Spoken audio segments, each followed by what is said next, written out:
आज मैं एक विषय पे बात करने आपके सामने हाजिर हुआ हूँ। पिछले दिनों मुझसे कुछ मेरे दोस्त मिलने आए। आध्यात्म से जुड़े हुए लोग थे, वो धर्म के प्रचार में जुटे हुए हैं।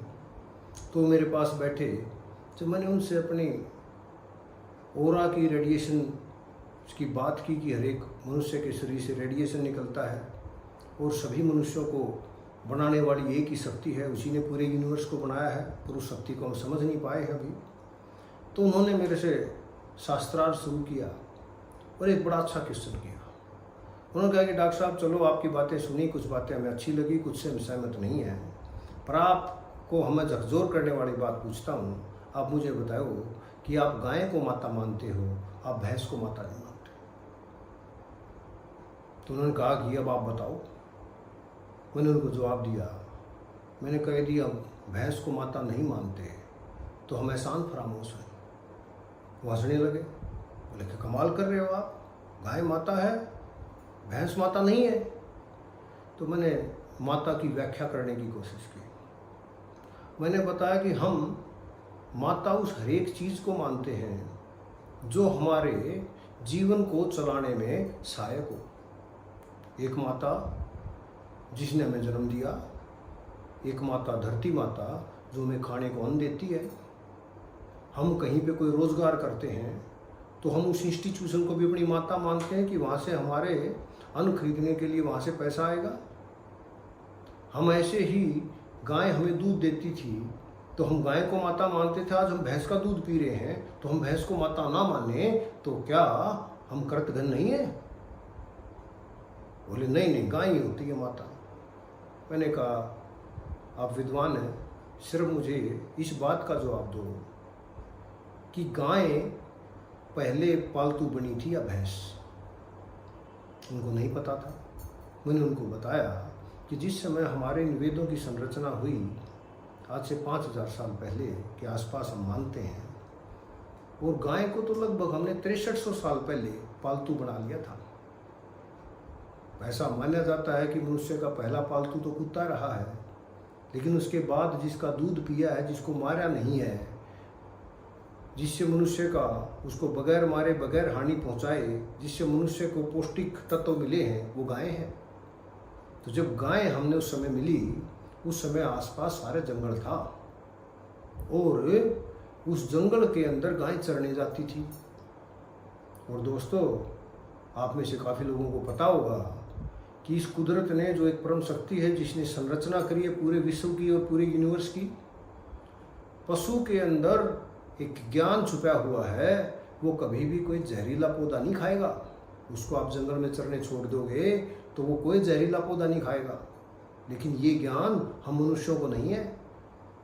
हम मनुष्य, हमें तो कई बार किसी ऐसे पौधे को हाथ लगा देते हैं जिससे हमारे हाथ में छाले पड़ जाते हैं। हमें जहरीले का नहीं पता, हमें तो सिर्फ एक्सपीरियंस से पता चलता है या किसी के बताने से पता चलता है।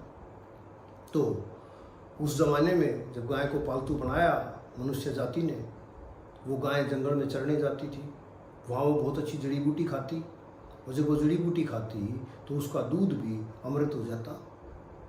वो जब जो भी आदमी पिएगा उसको जंगल की जड़ी बूटी मिल गई, वो उसका भी एक्सट्रैक्टेड रूप मिल गया, और उसका कुछ रूप बच गया, कुछ तत्व उसके यूरिन में होते थे।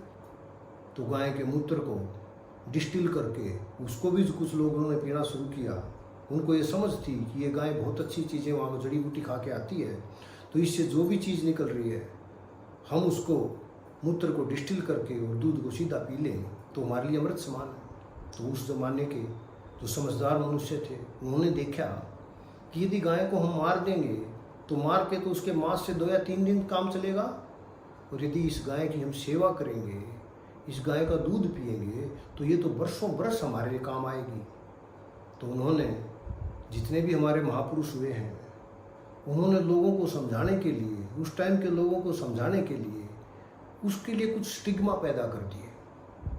उन्होंने बताया, क्योंकि आम आदमी वैसे तो मानता नहीं, तो उन्होंने कहा कि यदि गाय को मारोगे तो आपको पाप लगेगा, और वैसे भी यदि हम किसी भी जीव को तड़पाते हैं या उसकी हत्या करते हैं तो पाप तो लगता ही है। तो उन्होंने कहा यदि गाय की सेवा करोगे, ये माता है, इससे पुण्य मिलेगा।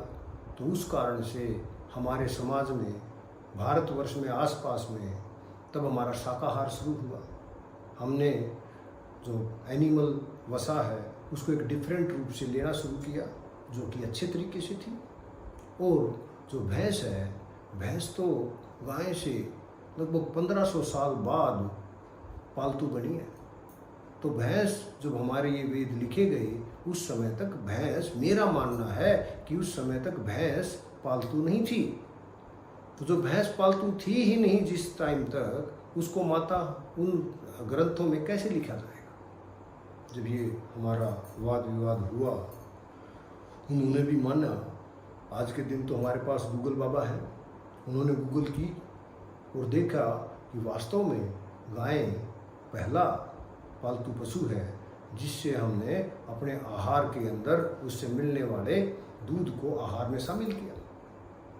तो मेरा आप सबसे भी इसके नाते यही कहना है फिर से कि आप कोई भी बात आप देखते हैं, जब आप बुद्धिमान हो जाते हैं तो आप चूँकि अंदर समझ डेवलप हो जाती है, तो आपको तर्क की कसौटी पर पहुंचना चाहिए।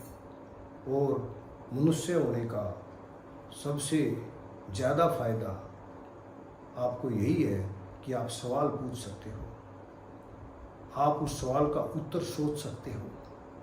आपको स्वयं ईश्वर ने ये शक्ति दी है, अदरवाइज इस धरती पे कोई और दूसरा जीव नहीं है जो सवाल पूछ सकता हो, जो उसका उत्तर सोच सकता हो। तो ये मनुष्य का सवाल पूछना, उसके लिए अलग अलग तरीके से सोचना, यही हमें कुदरत ने बहुत अच्छा उपहार दिया है।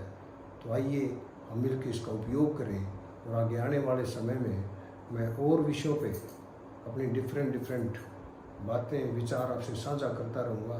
और आप सब लोगों के कमेंट्स की मैं अपेक्षा करता हूँ। आप मेरे चैनल को लाइक करें और सब्सक्राइब करें। धन्यवाद। जय हिंद, जय भारत माता।